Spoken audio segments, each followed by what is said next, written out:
Well, good morning, everyone, Bienvenidos and a la welcome sesión to this session, the 3.3.3, 3.3.3 Innovation, Digital Transformation, and the Future of the World of Work.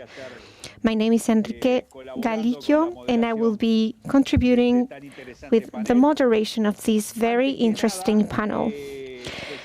Before everything, before starting, I would like to tell you that you can find at the bottom of the screen, there's one that says interpretation, so that you can hear in whatever language you prefer, either English, Spanish, or French, which will be simultaneously interpreted. You will find a little balloon so that you can choose the interpretation as you wish. So once again, welcome. I think we are dealing with a very interesting topic. As we know, digital transformation is generating very rapid changes in work productivity with very important consequences in the labor market. Among them, an increase in inequality, the need to find and learn new competencies and generate decent work. These are very important challenges for decision makers, even more now in this crisis context. So in this session, from a territorial perspective and also a national perspective, we are trying to find new clues, to find new ways to face these challenges, so as to have a competent workforce, adequate labor relationships in line with this reality. And also, now that we are speaking with different opponents from Latin America, the topic on the social contract, appealing and going for a more adequate relationship between the citizenship, government, and the planet in general. So this session will speak about the future of work,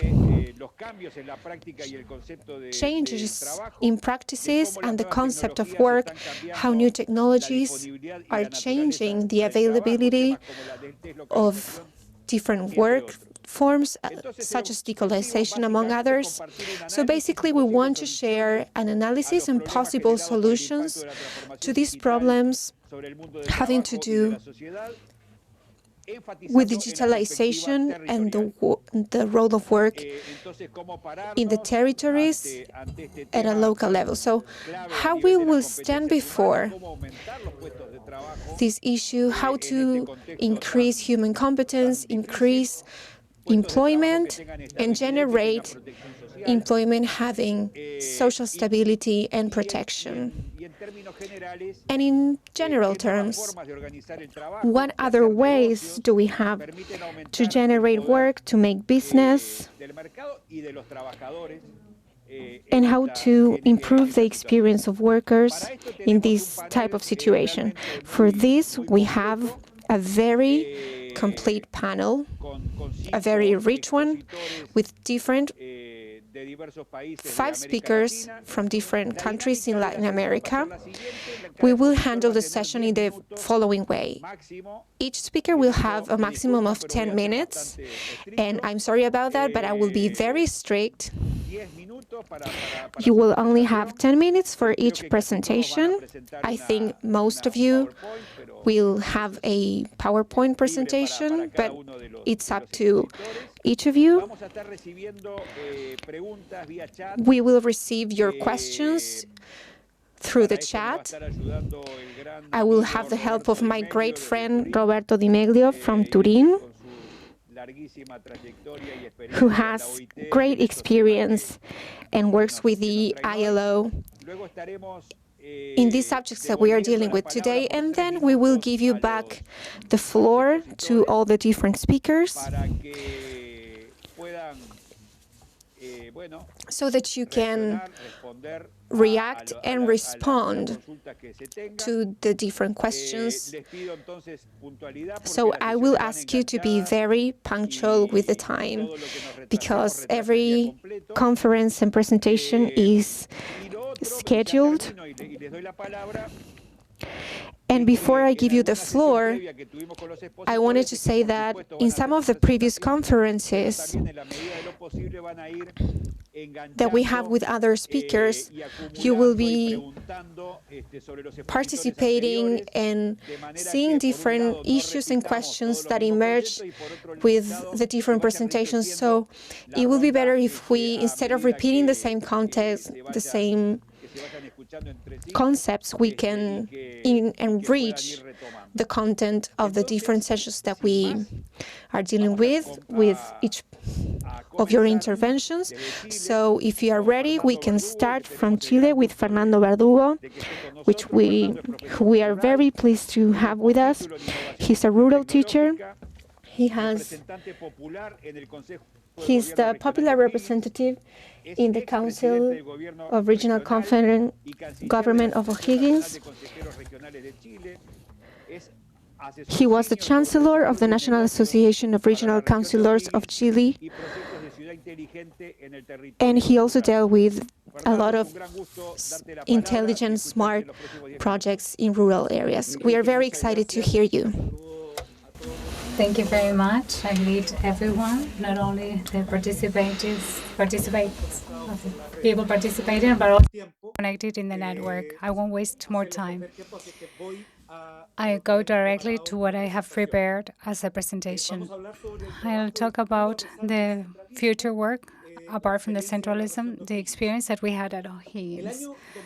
In 2019, Chile observed the developments to have remote products in Mars, the migration challenges. We were looking for solar power energy, founding the basis for the generation of hydrogen, and we tried to create green work and more energy in the work field. By the end of that year, we had the October revelation that we imagined the center of the elite in the country with the prices that we had in mutilations and lives with this pandemic. From that, we had to face the COVID-19. And we had to think about the production, the increase in the lack of employment, the acceleration in the economic sector, because in our region, that is a miracle for economical activities in the diverse areas, has the copper in Chile production, the exploitation there. Below that, it has the production of exportation fruits for different types of markets, especially China, as well as the production of white meat to Asia. I will give you some data of the region. In February this year, in O'Higgins, we exported fruit for $700 million. That is an increase per year of 62.3%. In the agricultural sector, we had a positive annual increase in pandemic, 84.8%. The pork meat had also an increase, and the same as the mining sector, which is a 55% in exceed in comparison to the previous year, because there was more China consumption from China. So this demonstrates that during the pandemic, the country did not stop, even though we had effects. We had to face several challenges, but we're going to talk about this. As I was telling you, the economy in our region has not stopped. Every morning you can see workers going out and working with the railways part without protection except for the facial mask. Later on, we saw that citizenships were imposed to work, and as well as in the education. But moving forward, the central region, and even in our own capital region, as in many Chilean municipalities, the network, internet, and the access was absolutely weak. And then we had to face the reality in our country, which supposedly was modern, and the capacity required was twice much higher. Even though we had smartphones and devices, Chile preferred politics in comparison to the 5G in the US, instead of having a network that favors the technological, that could foster economy. COVID-19 imposed a lockdown that is dynamic, and that basically in Chile we have a lottery of phases there are many total.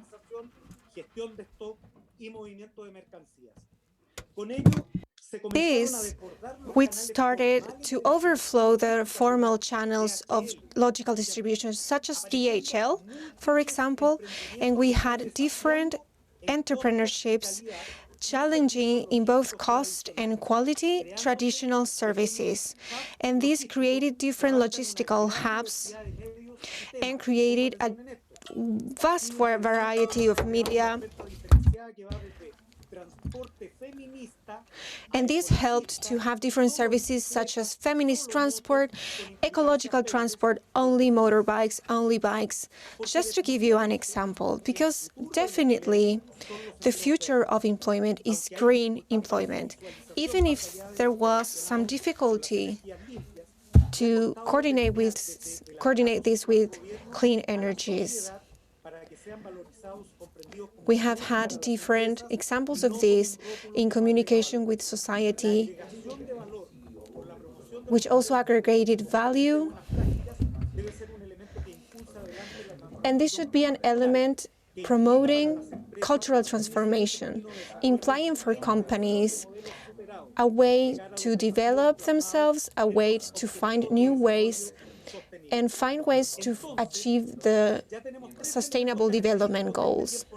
So now we have mentioned three different aspects of this context of uncertainty and crisis. Logistic micro-hubs, the drop of the total connectivity myth, and the lack of value in productive practices, and the transformation into green employment. Before both crises, the social and the sanitary one, especially in the territory of O'Higgins, we have led a turn in the lack of productivity, the generation of green productivity and employment. And in that sense, thanks to a previous publication from the German experience, we reached the German ambassador, even with the difficulties that regional governments in Chile have, that we are not able to practice diplomacy.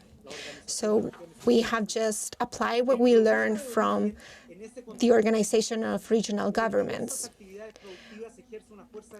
What we found is that there is a workforce with little to no qualification whatsoever, which is leading to lower levels of productivity.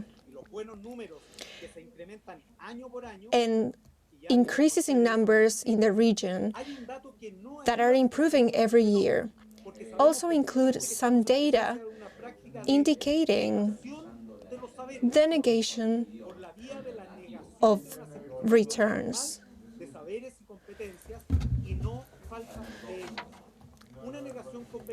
A negation that is very convenient, that is lowering productivity. Not lowering productivity, but salaries, actually, of both rural and urban workers. Even if this is true, the law created to create a platform to solve this at the territorial level.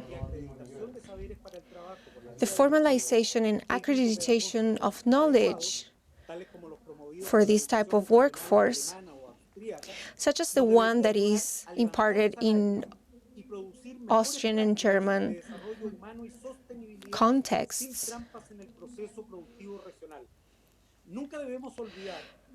We must never forget that works is an element that builds the individual. So it's important that we do not treat them as a merchandise. We have to focus on the human value of future work, rediscovering the ethical implications of these in their exercise of their knowledge and their strength. The challenge that we have ahead because of the crisis, this change to a new paradigm, this new need to change a model to one that values workers and recognizes specialized work and also pays for it, promoting green work and innovation or innovation. It's a key aspect of what we were explaining in our introduction. In this world, we were proposed to speak about the different capacities of people at the local level, and also exploring the future of work and the work of the future, which is a very important task from the local level. Because from Chile, at this level, we don't have the resources necessary that the central government does have to implement certain politics. That's why we are looking for local and territorial partnerships like the one offered today here in Córdoba.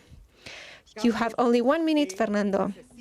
These changes need concrete measures to be implied, recycling and other green initiatives. From Chile, we want to tell you how hopeful we are about the construction of these new partnerships to build upon our region and country, and to also focus on our people, social peace, and the distribution of different resources for both the rural areas, urban areas, that we are all here working for. Because otherwise, the future, we will continue feeding on what we workers are producing. So I really want to embrace here to my brothers in Latin America and also in Palestine. Thank you very much.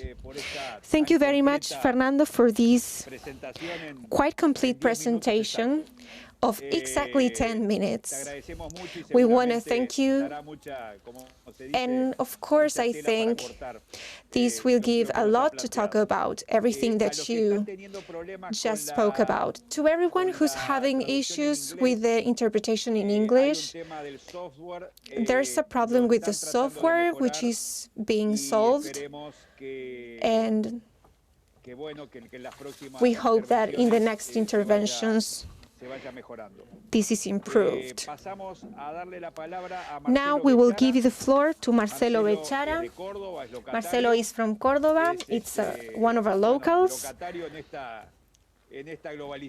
In this virtual globalization that we are in, he's a public accountant and has a lot of experience and studies in different universities around the world, and a lot of experience in the academic sector.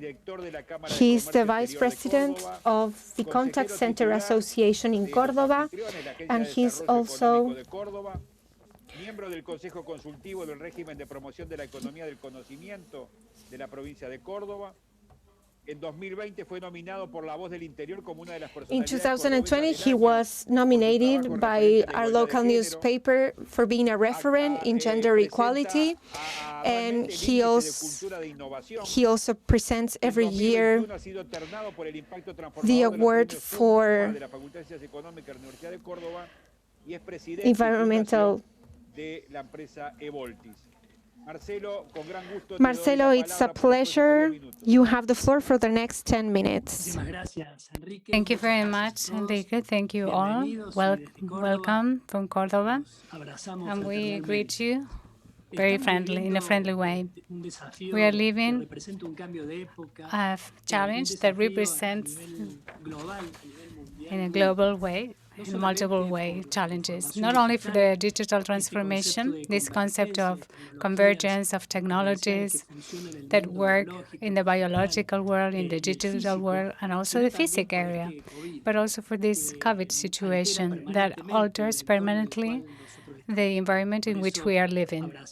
So, to wish that everybody is healthy with their families. What context are we living in?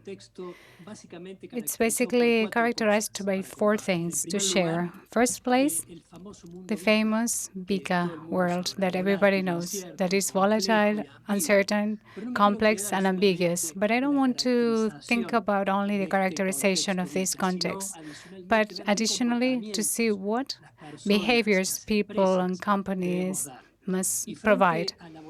And in this volatility, in this context, we have to have an objective that is strong and in the long term for each person and each organization. That even though the circumstances in the short term, we can base our decisions that are personal and in the economy in the long term to face the volatility of this context, having a clear objective. The second place, how suddenly this uncertainty, well, we have to accept it. This lack of predictability, lacking of knowing what to do, to accept it, to find the better ways as regards administration, and the complexity to face it with the simplicity, and ambiguity to face it with agility. This is the first characteristic of the context of this world. But not to think only of the characterization, but also in the behaviors. And as a second characteristic, we're living in an area in the sense that it's important, as Alvin Toffler said, that illiterate people are not the ones that don't know how to read and write, but the ones that are not able to learn, unlearn, and learn again. So from that, the impact we can have as people and as organizations is in this virtual circle that has to do with learning, unlearn, in order to transform ourselves and in that way to transcend. The third characteristic of this context has to do with this new concept that COVID provided, which is a low-touch economy, with the challenge that we are facing, that is humanize the technological networks. As we are doing currently, we have iPads, notebooks, and PCs, but with a high emotional connection and putting humanity in the center. And for the last to characterize the context is the exponential changes that we are facing. And so these are massive and qualitative and systemic. The question as human beings and organizations we have to make ourselves is, our mental models are providing answers in a linear way, in an incremental way, or in exponential ways, so that what is the behavior that we are having? Is it logical, linear, sequential, or predictive? Or it is creative behavior? Is it lateral, associative, and disruptive? And in that sense is when it is a play, the main response towards this context, which is innovation. Innovation today represents a study field with concepts, methodology, tools. And today, the innovation, even though it can be increased or radical, is an answer that as people and organizations we must provide. And what I want to share in these minutes are the findings and the learnings that we have found by measuring the innovation culture in Argentina and some countries in the region. In the first place, when we refer to innovation, we refer to the culture in innovation, in which we place people in the center.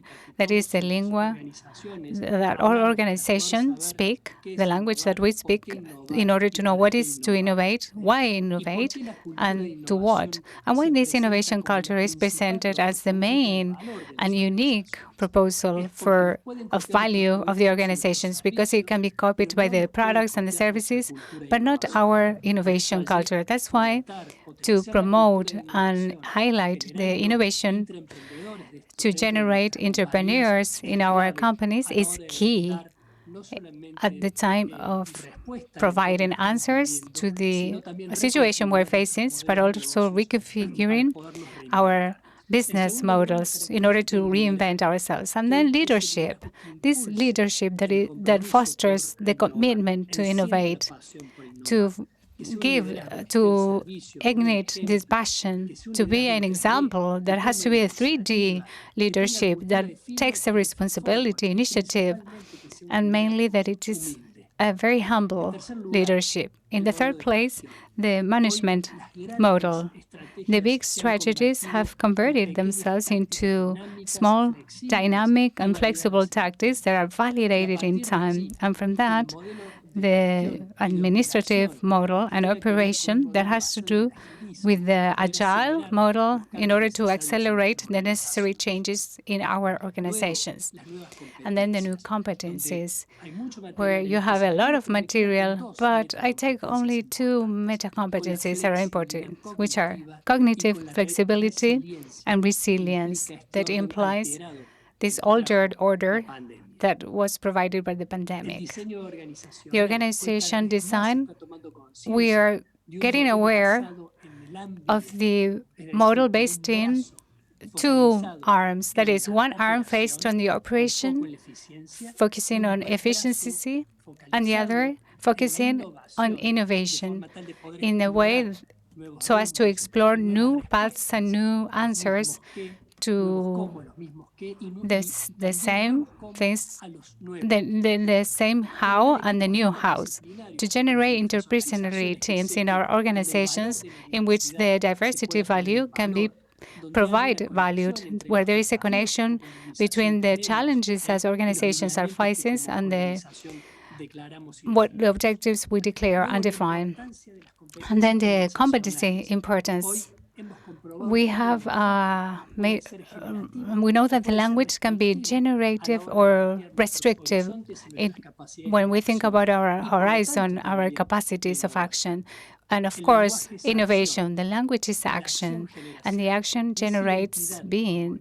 And that identity as organizations of people mainly are in the capacity of being able to listen to ourselves, to be in the question as a fundamental key for the person or the director or the entrepreneur.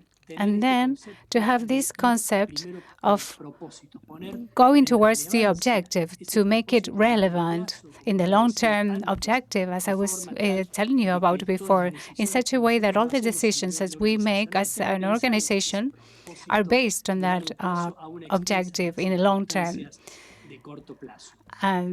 In the short term, given the circumstances. That is to say, to fall in love, first of all, of the problem that we may have, and then from that, of the solution, where basically we can give answers to four important questions that this context makes us think about. First of all, what problem we want to provide a solution to, and second, what process do we want to improve? Third, what opportunities do we want to take advantage of? And fourth, what risks are we as organizations want to avoid? And it is there where the positioning of innovation as a concept is to be able to provide new ideas that provide value, is to be naturally in this concept from ambiguity to uncertainty and to take risks, concrete risks. That is why people who are in front of the companies, we must not always administer the risk, but also to sail within this uncertainty and be explorers in this ambiguity. For that reason, as a final concept, we don't have an innovation culture without innovation that is sustainable, and then the name is to co-create. Innovation is a collective and evolutive concept, and mainly the transformation starts by the people, within the people. And I wish you from Córdoba that in this forum we are able to inspire ourselves together, to learn together, to collaborate with, and to impact in a big way. Thank you very much. Thank you very much, Marcelo, for this very great presentation. I think everybody was thinking a lot about this in the good sense for all the quantity of concepts that you have provided, the issues and your conceptual richness that we know is not only theoretical, but the important thing in your case, it's based on a very extended practice. Now, talking about a co-creation, taking from Marcelo's point of view, I invite you to make questions or to provide comments in the chat. If we have time, we may eventually open the microphones. But from this moment, we are receiving comments by chat, via chat. I would like to greet some friends that I see over there, to Jorge Perici from ADEC, Emilio Rabasco, and FAMSI in the totality, that from the first World Forum, you were providing on the linearity, and I am very grateful to share 10 years afterwards with FAMSI this adventure in which we're happily together and creating, of course. So, Emilio, it's a pleasure to see you over there. Some friends, also Joaquin Galvan from Mexico and several people from Uruguay that are there, and all the participants. I will give the floor to Laura Tuero. Laura is a National Director of Regional Development of SME of the Ministry of Productive Development of the nation, Argentina. She's a colleague. She's a sociologist, a magister from the University of Buenos Aires. She's specialized in innovation and technological, and she has a master in territory in the UTN. She's also had some work in the municipality. She has the two worlds, from the territorial and national world, as a foreign director designing politics in the territory of the municipality San Martin. She has also participated in diverse programs in the technical assistance for the small and medium enterprises. It's a pleasure to give you the floor to you. Thank you very much, Enrique. It's a pleasure to greet you all and share this space. So, while I give this presentation, I will share the screen. And while I do this, I will focus my presentation in this competence area that we are heading from the national direction in particular, focused on public national policies reaching companies and different entrepreneurs in the nation. I first wanted to show you where we are coming from. You can see in this image a study of Center Studies establishing the heterogeneity in our country as regards companies every 1,000 inhabitants, and also the registered employees. You can see this is a very asymmetrical relationship. And also, it's like this if we value the salary in different parts of the country. So the public policy that we are facing and planning, it's oriented towards solving this asymmetry and gap, which has been also worsened during the pandemic, and also reaching SMEs and different productive sectors. So we are planning politics from this analysis. First, we consider every productive sector is important.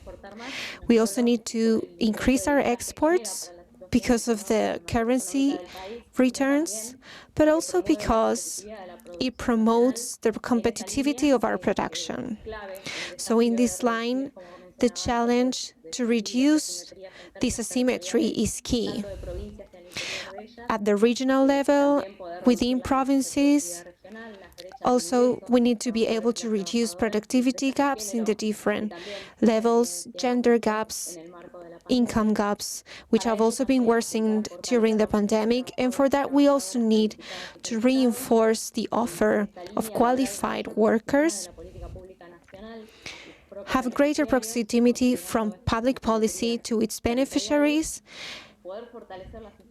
We need to be able to strengthen institutions, actors in different productive sectors, which are key role players in supporting national production, as well as promoting the digital transformation for SMEs, which has had a lot of importance during the pandemic.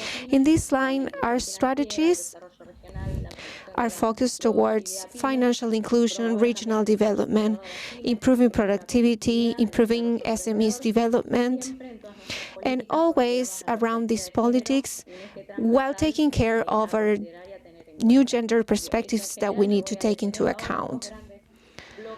Now I will focus into different blocks to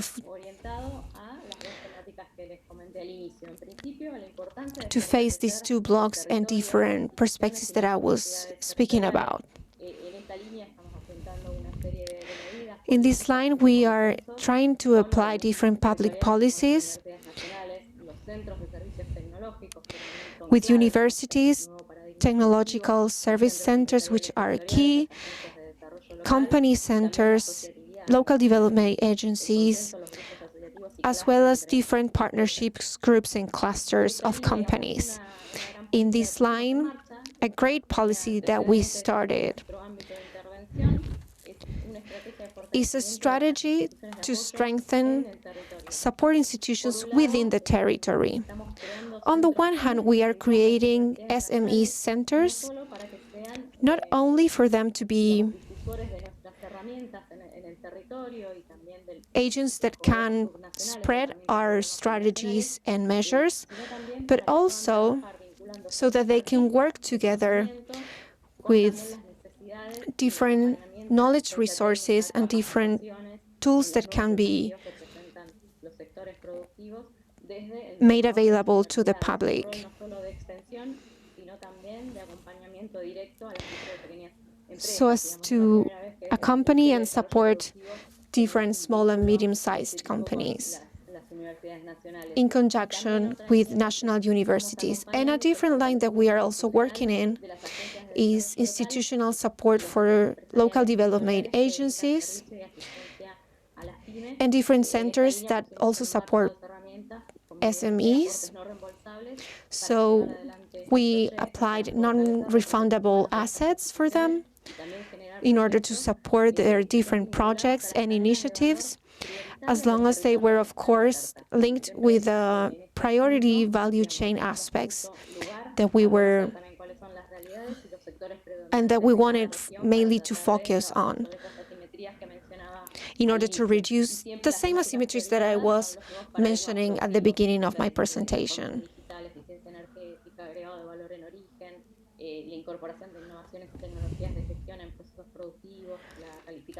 This has to deal with local. Por otro lado, el otro gran bloque que quería comentar es la creación recientemente, el mes pasado, de una Agencia Nacional de Promoción de la Capacitación PYME, que contiene una serie de programas certain programs and incentives with the fiscal credit. It's a historical program, but also virtual platforms with seminars about tendencies and the new trends and the new challenges faced by the PYMEs, by the small and medium-sized companies. It says certification and also the competencies to provide training to the productive units, and the creation of 2 new spaces in the observatory and the small and medium-sized companies training and the public and local training. These 2 instances are new and generate concessions in the new world companies, and they are tools to plan the political trainings. So as not to extend in the time, I can talk about one of these points. I wanted to, as a conclusion, to show you the perspectives of the small and medium-sized companies and the territories, and in this panel to show you the challenges that we have, and it's important to have different measures to reduce the gaps in the structural sector that I mentioned at the beginning and promote the production in a pandemic moment with focuses on the new technologies and productivity paradigms to create tools that are directed and oriented to the digital transformation to strengthen the territorial sector and the capacity of them, because we consider that all of them are with the local governments and the diversity of the territories. They have different types of capacities, and they can take advantage of that. So our politics of articulation is in a multi-level, and to strengthen those capacities and accompany those processes of dialogue and in the articulation in the public and local sector, and improve their productivity and their environment. Not only institutions, but also to improve the inclusion of the companies in these new productive paradigms, and also the workers in the adoption of the new technologies. And another key point to finish is that to strengthen these institutions and these programs and the articulation within the different types of governments will allow us to reach that objective, to have more and also to adapt to the different particularities of the territory.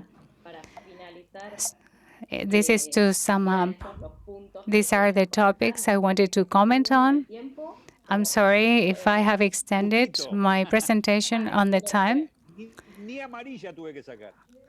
So it was just in time. I didn't have to stop you.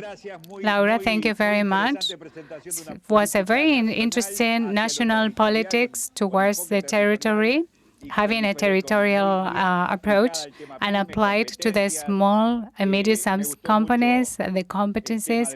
I really enjoyed how to strengthen the environment and the asymmetries and the gaps. I really liked it. I really enjoyed all the topics that you mentioned, that for sure we're coming back to that. Now, I will give the floor to Rafael Moreira from SEBRAE, Brazil. He's going to speak in English. Rafael, sorry, I will introduce you in Spanish. Rafael es economista y asesor del SEBRAE Nacional, el Servicio Brasileño de Apoyo a la Pequeña An Empresa, advisor of the Deliberative Council of the State of SEBRAE. He works with digital innovation and businesses from 2016 and 2018. He coordinated the administrative economy of the institution, and then he was a coordinator of the investigation on the impacts of COVID in the companies. He has a master in the University of Brasilia. He graduated in Maryland in economy, and in 2015 he founded Economy for Services, and this is a reference for economy and services in digital services. And he also performs research on services, small and medium-sized companies, digital economy, and entrepreneurship. Thank you for joining us. Thank you. Buenos días. Gracias por la invitación. Thank you very much for your invitation. I'm going to speak in English because I only speak a mixture of Spanish and Portuguese. I'm just going to put my presentation here. Just 1 second. Okay.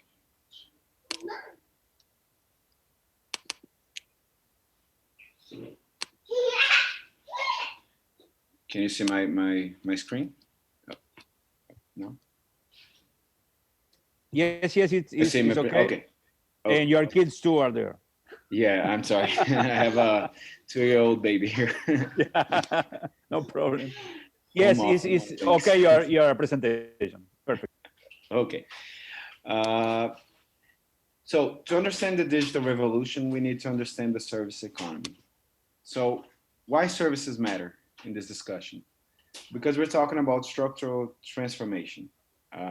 Typically, all economies migrate from agriculture to manufacturing and then services. And then they start to interact with each other. So advanced manufacturing will ask for professional services, and then also the urban society start to demand more services. We also have in course a process of production decentralization and outsourcing. What I mean about that is that in the beginning of the 20th century, you would have automobile company making the tire until the full car. Now you have all small tests from the supply chain, very distributed around the globe. So this means that you have lots of small firms, especially in the service sector, working in global value chains. You also have a lot of services and goods complementary.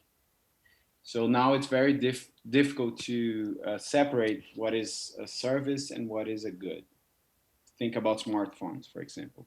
You also have Industry 4.0. Recent international treaties, they all, at least in some sense, focus on services. You talk about new technologies, and also services are becoming increasingly tradable. What I mean about that? Competition becomes global, even in traditional sectors. You have Uber competing with cabs. You have Airbnb competing with small hotels. You have Amazon competing with local publishers and stores. You have Netflix competing with cinemas, and you have MIT, Harvard, and lots of other traditional and non-traditional universities and MOOCs, etc. And also YouTube competing with schools, traditional schools. So competition now is global, pretty much in all sectors. In summary, new production technologies, production organization, changes in consumption patterns, and in the nature of manufactured goods are bringing industry and services closer together. Goods and services are merging together through an increasingly synergetic and symbiotic relationship to give rise to a third kind of product that is neither a traditional industrial good nor a conventional service. To have an example of that, and I'm sorry that the left part of the graph here is in Portuguese, but just to show the distribution of the final cost of an iPhone in 2010, so more than 10 years ago, 60% of the final price goes for Apple profits. And you have only about 22% in material inputs, so actual goods, right? And the rest of the chain just gets a small share of it. And this is interesting. Why? Because an iPhone, uh, at least hypothetically, it's a good. It's just a physical thing. But what does Apple actually do? Research and development, design, software, marketing, branding, retail. So pretty much everything in the service sector. So Apple is actually a service company, but that actually produces goods. So 60% or more of the final price is just go for the service parts of the global chain. And this is very much explained by the so-called smiley curve that tries to show how the value is distributed throughout the traditional production chain. And now you have that the higher share of the value added is in the beginning of the production chain and in the end of the production chain. What I mean about that: R&D, concept, branding, intellectual property, design. These activities will increasingly get more shares of the value added throughout the production chain. Also, in the other end, finance options, maintenance services, marketing, distribution, we also get a larger share. And the problem is that Brazil, Latin America, and most of the developing world, at least in the Americas and Africa, they concentrate their economies in the middle of the production chain. Exporting commodities, making some basic manufacturing. So how can we change that so that the value doesn't only stay in the more developed nations? And in most economies, services are the main drivers of growth. I bring here the GDP of Brazil since 1947. I believe that pretty much all Latin America, the graph would not be that different. So the service sector without retail answer for 60% of the GDP, and if you add to that the retail sector, you have pretty much 3/4 of Brazilian GDP in the service sector. So if we want to look forward, we have to look to the service sector. But the service sector is very, very heterogeneous. So we need to classify them. And here I bring a classification brought forward by Abashi in 2012 that separates services in two categories: the cost services and the value services. The cost services are those that function they help bring production costs down. So logistics, transportation, infrastructure, storage, repair, etc. But there is another category called value services that functions that are functions that contribute to adding value, differentiating and customizing products and even services, other services, and help raise their market price, including R&D, design, engineering, architecture projects, consulting services, software, IT, etc., branding, marketing. This is what Apple does. It makes a phone something unique, something different. It's not just a commodity anymore. And just to talk a little bit more about services and their relation with growth, uh, all cases of productivity slowdown, stagnation, and decline in 29 countries since the 1950s can be explained mostly by productivity in the service sector not catching up to the frontier. This is by Duarte and Restuccia, 2010. I forgot to put the paper there, but this means that manufacturing in general, the sector tend to catch up with developed nations, but the service sector, since it used to be not tradable, it's more difficult to catch up. Greater consumption of value services by the manufacturing sector is associated with higher levels of labor productivity. So, Rafael, sorry, Rafael. is my time up? 1 minute, Rafael. I'm Okay. so sorry. I'm so sorry. No problem. No problem. This is the second to last slide. So basically, digital services are increasingly more important in generating value in global value chains. But the problem is that digital technologies, platforms, and jobs, high-skilled jobs, are highly concentrated in California and China. So it's not even the United States. It's California. It's just like one small region in the world. So some key questions. How can we use local comparative advantage and characteristics to foster local value services? If services depend on manufacturing to develop itself and vice versa, which strategies might we use to foment both? How can we prevent the best jobs and firms concentrating in a handful of regions around the world? So Sebrae works with some programs that might address that. We have Up Digital, which help small business to navigate through the digital world, to have a better digital marketing strategy, for example. We have Catalisa that help to foster startups that are born in universities. We also work with Encadeamento Produtivo, which is a program that works with large companies to develop their small suppliers. And we also have Brasil Mais, which is a program focused on digitalizing small firms and also helping them become more productive. Thank you.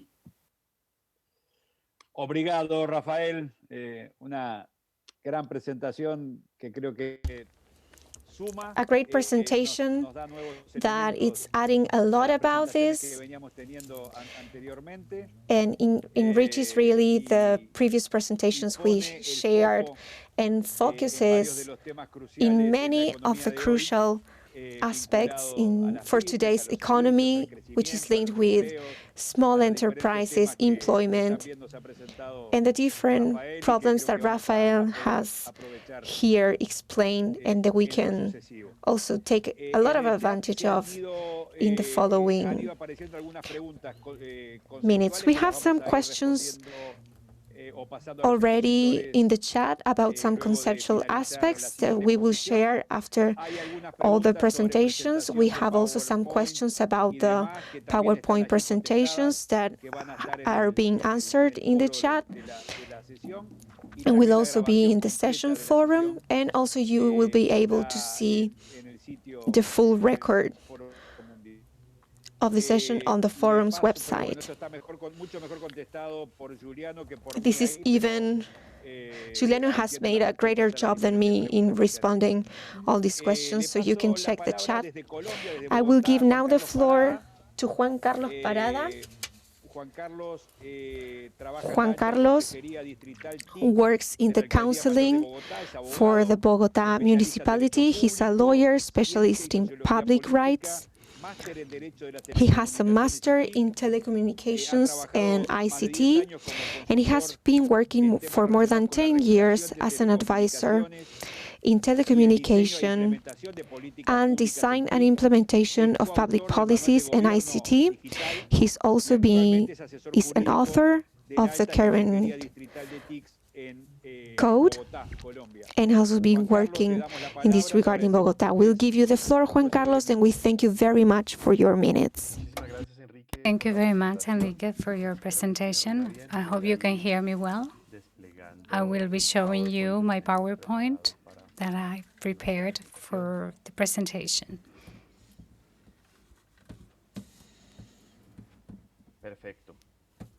Perfect. I greet everyone from Bogotá. I start telling you that in our district, in the capital of Bogotá, our current administration started the 1st of January in 2020, focusing on the consolidation of a new environmental contract for the transformation of Bogotá towards the necessities that are demanded for the 21st century. Bogotá has emerged and evolutioned. In the national context, it has been receiving and growing due to the internal immigration, due to the different social problems and, wars that have been presented. And Bogotá was a center in which capacities and opportunities have increased. But the growth was focused on the traditional economy and in traditional industry. So we established some conditions so as to face the new challenges that the fourth digital revolution, industrial revolution, imposed to us. So the the plan that we developed at the beginning of the year and before the pandemic with this new sustainability approach, and also for the increase. In Bogota, we had to work with the generation of capacities to the generation of opportunities to foster the empowerment of the citizenship, to improve the life quality for the people that are in the territory. With that approach, we started working our activities, and we had advanced in different areas. It started in the pandemic moment, and we realized and evidence, as Marcela, Laura, and the previous speakers said, that the technology can enable that many changes occur, but it also can also generate gaps or even widen the existing gaps. In that context, Bogota stated four work areas. One, education in 4.0. We are a STEM territory for the generation of talent, generation of technology, mathematics, engineering, so as to attract that necessary talent. We enabled Economy 4.0 to support these enterprises and digital ecosystem that is increasing in the sector and Bogota. We have generated a new space for open government and participative place through digital devices to support the development of participatory funds for places in which the city, in Bogota, through applications or platforms, were notified on how to invest the funds of the city. And we created a data analytics to be used to use strategically the data of the public sector and other sectors to make decisions based on that. So we have declared Bogota as a STEM territory. That means that through this declaratory, we are looking for closing gaps as regards education. We created the fourth industrial revolution academy, and we activated a science and technology on higher education to attract talent, to train them, and also for the people working in the public sector to generate that culture of change in order to face the challenges of 2021. This is more or less the impact that we have in the STEM territory. With the passing of time, I will share this presentation so you can have it. I will go faster with my presentation. For the fourth industrial revolution challenge, we have realized that, and I want to highlight a very high impact that Bogota and Colombia had as regards of women and young people. This economic pandemic scenario created the conditions so that people can work with electronic devices, and so many women had to stop working or the economic work so as to do domestic things at home. I don't know if you have this in mind, but in Colombia, we're living at this debate scenario in which young people are outside protesting, demanding to be listened to so that their necessities can be assisted. They are complaining, and this is something that the administration are listening to. They need to have access to opportunities, to being trained, and also to be listened to and to feel represented. In that sense, on the administrative sector, we were requested to rethink our actions and to decide on how to start from what we are already doing, particularly in academia for the fourth industrial revolution and the formulation of the politics and the intelligence digitalization, what we can do to diminish this gender gap and to give access to young people and people that are requesting this insertion in the labor area. And so we have made the decision that 2,000 billion of pesos, that in dollars would be something to 500 million US dollars, to be organized in the funds to close this gap, directed mainly to a big program that the district has that has already been implemented from last year. That is a rental, basic rent for the workers that have been reached really poor levels, to provide them help and also access for people who request access to help programs, from, for example, facilitating children that are in public schools to have access to the food that they previously received in the institutions, and now they can receive it at home, to have access to credits or microcredits for small and medium-sized companies, and even for people who are in a productive area. All these programs were programs that were already being implemented, but with this new demand or request that we were asked, we are impacting the generation of employment. And another thing that is important is that the roles of employment have changed. We have a lot of people in Colombia, and we are not concentrated in a specific place. We are distributed, and the distribution is very complex. So we are destining resources so that people can take advantage of technology. We're providing them resources so that they can work at home, or to foster something that has a 30-minute city, so we don't have to travel more than 1 hour or 2 hours to do our jobs, but we can do it where we are. So this is more or less, as I was telling you, it is done in order to diminish the gap and to give more employment and to attract the talents that we need, so that we can also understand that the district and the public administration, we are the ones that generate the conditions, and we enable all the possibilities for this to happen. But we have to work together with the collective sectors, with the companies, with all the digital ecosystems, so that these changes can be a reality. This is what we are working on as generation of capacity in academy and economy 4.0. And we are also accompanying some digital transformation and generation of competitiveness for medium and small companies, so that they can have access to funds and innovation in the ecosystem. We're working together with the entrepreneurship ecosystem, generating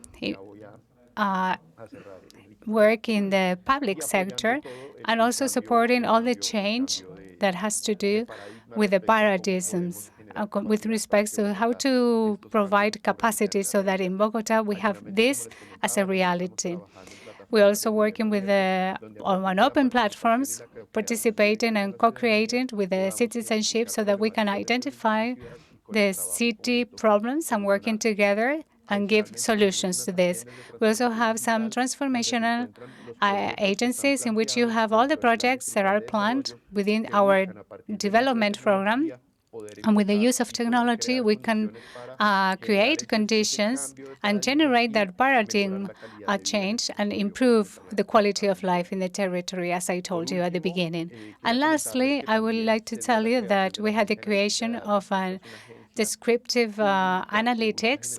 This is a public work to use the data and to generate products with value-added value, and based on the data and evidence, and they respond to improving the services for the citizenship. And finally, this is the last slide.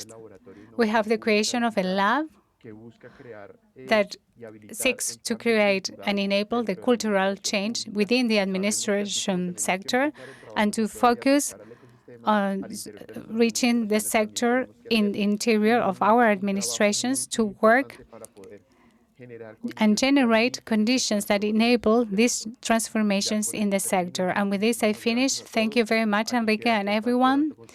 This is the contact information. I thank again for letting me participate in this presentation space. Thank you very much, Carlos, and thank you very much for your time and to give us some context, which is very complex, and I know it's been very hard to be part of this activity. As you've seen, we have a lot of comments, congratulations, and greetings in the chat. Because of this have been 5 excellent presentations. And as we said, we are going to go for the last part, which is 3 minutes for each of the speakers, aimed, as Marcelo said, doing some co-creation work so that we can create some complementary measures having the territory as the axis. And that's why I think, from my personal point of view, that this has been very rich. I know, Marcel, you have a question, of course, because you are dealing with Bogotá as the capital city, as it shows a crisis forcing you to link both the supranational and national aspects, and it's one of the, how can you do this? That's one of the questions that has arisen during this context of pandemics. They also ask, how can we generate an innovation culture where still in the public sectors, the culture is quite analogic with very low capacities to generate institutional changes, and speaking mainly about some municipalities within the province of Córdoba. Laura, we also have a lot of questions and many people asking for your PowerPoint presentation, which has generated great commentaries. And they are asking about how this digital transformation is helping you achieve new changes at the global level.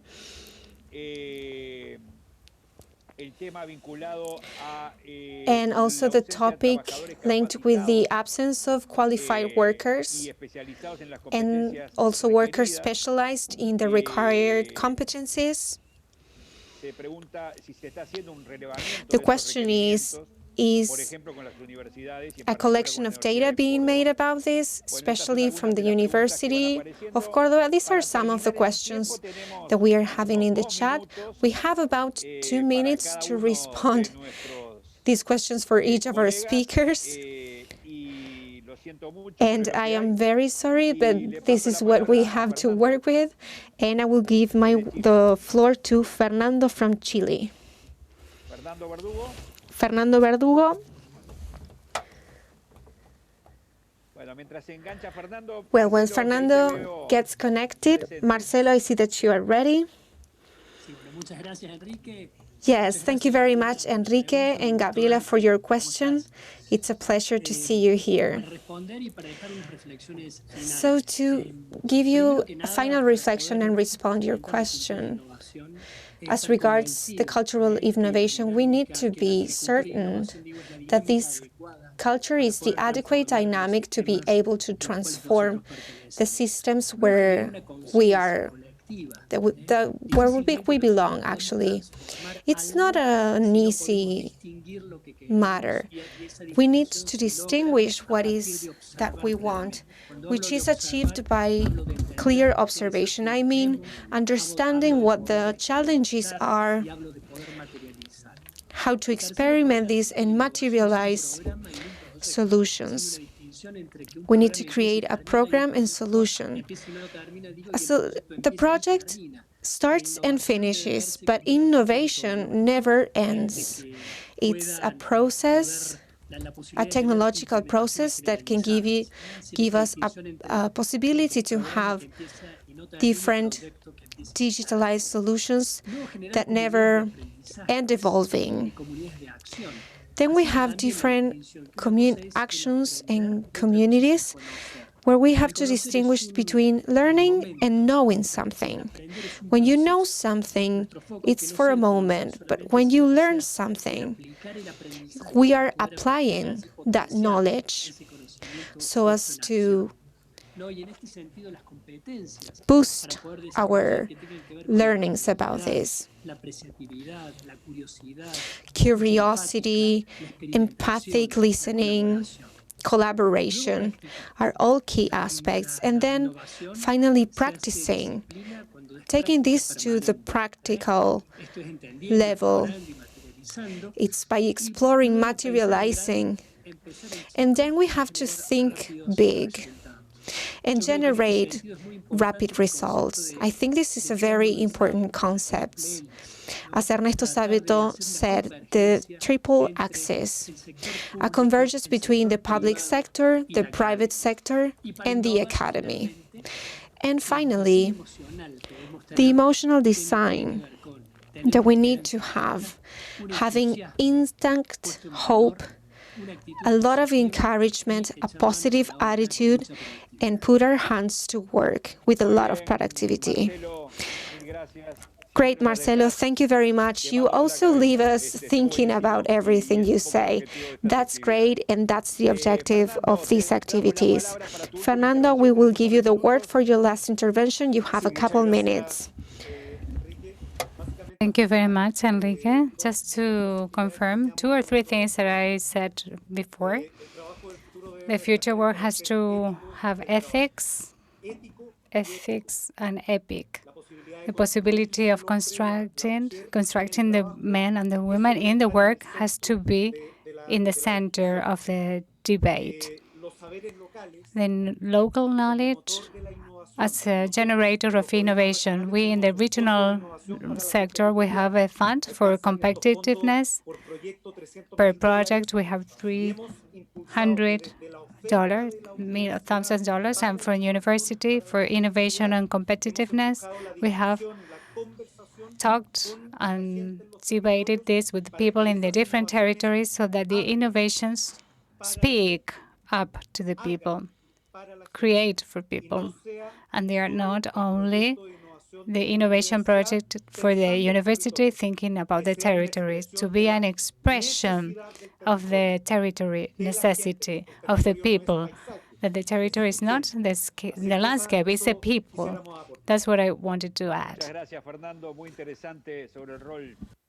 Thank you very much, Fernando, for the territory role and the academy. Before giving the floor to Laura, Luz has a question, which I agree with, whether if there are assessments of the fostering of microfinance and politics, which are the lot that not necessarily contribute to reducing the poverty problems, but in some cases have increased them.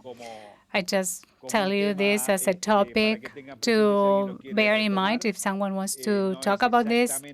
It's not exactly a topic that is for this panel, but it's really interesting. Laura, I give you the floor to you for 2 or 3 minutes. Thank you very much.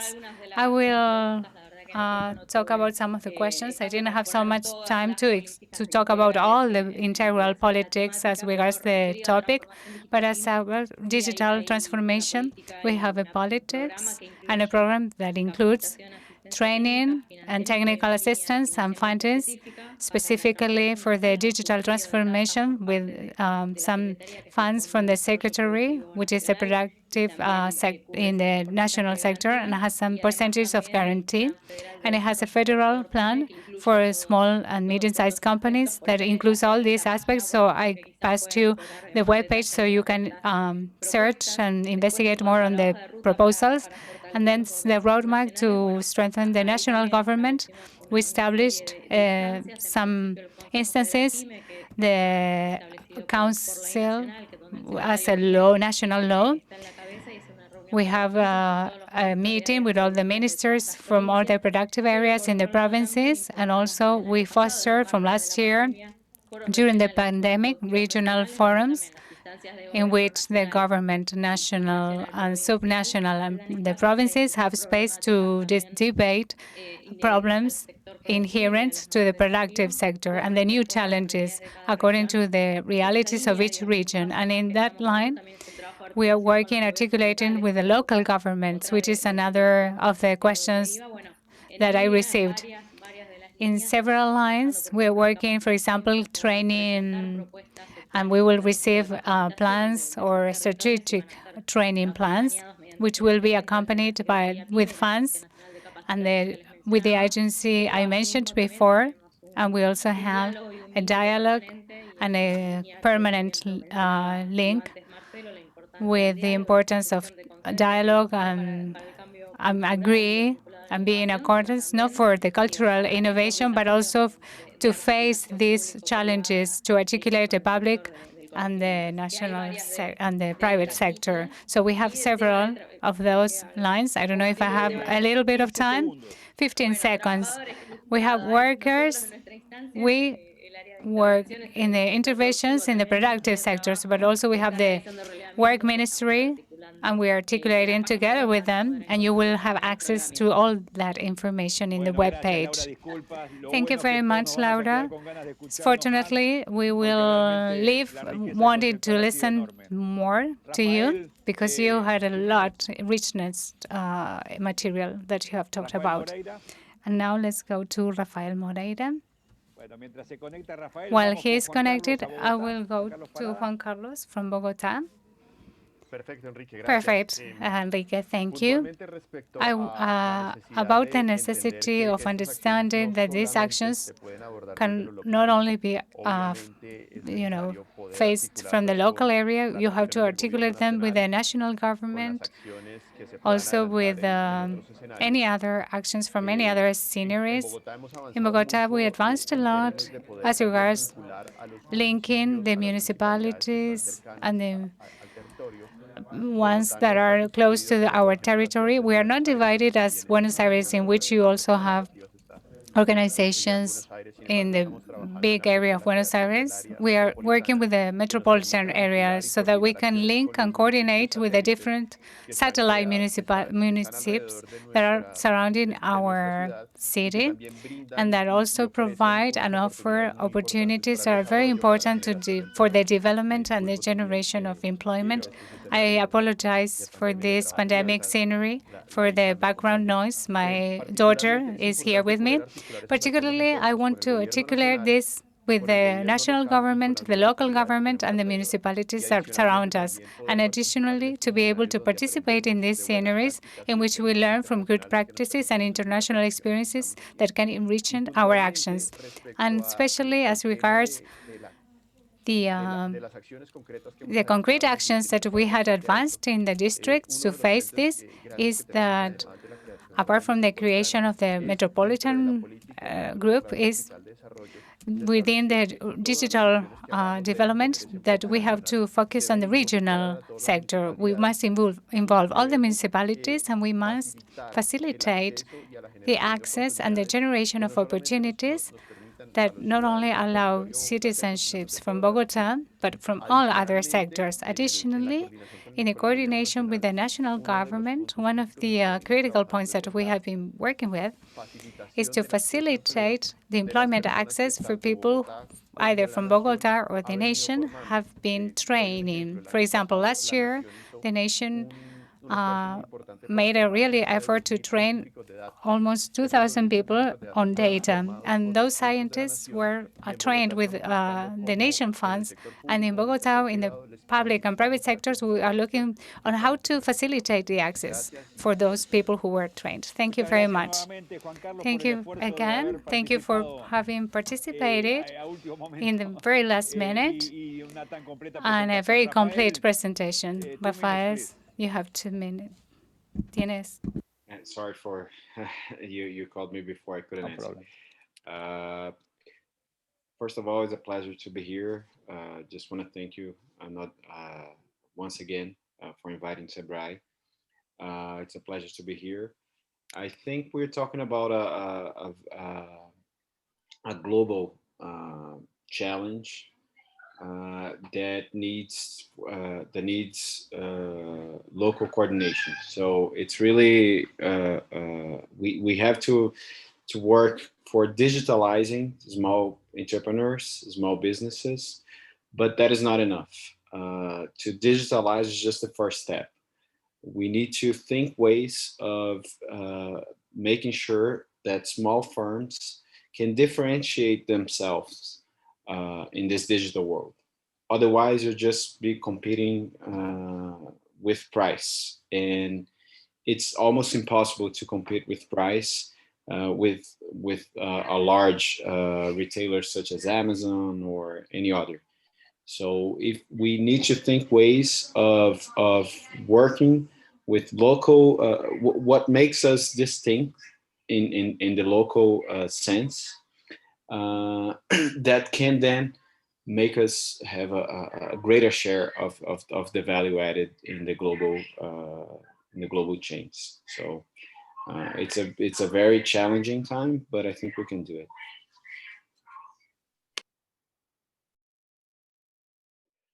Bueno, obrigado, Rafael. Muchas Thank you, gracias. Rafael. Estamos ya We are cerrando. already Ya me now están apurando bastante porque está closing. pronta la sala They are saying siguiente that the y next session is entrando already la siguiente ready to sesión. start. Uno de los pocos So poderes que tiene uno one como of the moderador, little powers además that de one ser el has as policía a del tiempo, es hacer moderator, un resumen final, pero besides tampoco voy a tener being tiempo very para strict about the poder time, hacerlo. I De won't esta have the manera me time llevo una either to make my riqueza, own y creo que todos nos llevamos presentation and una riqueza intervention, enorme, un but we all agradecimiento muy have grande experienced a a great los richness of content. expositores. So I want to thank Repito, all of the creo que una de speakers. las cosas importantes Once de esto es again, quedarse con ganas de más, y creo que todos we are nos quedamos con left ganas de tener más contenido wanting de lo que nos han aportado los more colegas en esta knowledge, more lógica about your de lo local en lo experience of global y lo what you global en lo have local. contributed from the local Y creo que, and regional bueno, que hemos dado levels. la talla So con este tema tan trascendente I think we en have el mundo de really hoy. Así hit que, it with tal como the dice Emilio, concept that we were tenemos el working espacio de on today. colaboración, As Emilio said, we seguiremos have still this co-creando, space for como collaboration. We dice will nuestro continue compañero on Marcelo, co-creating, en esta lógica as de Marcelo said, innovación, with como nos dice this Fernando. innovation Y un logics saludo that grande, Fernando estamos mentioned. terminando en la hora So we que nos han are planteado. now Muchas finishing at gracias a the todos scheduled time. y I nos want to seguiremos thank viendo en el camino. every one of you Un for saludo being grande. here, and we will see each other on this road. Thank you, Enrique. Your moderation was great. Congratulations. Goodbye. Stay safe.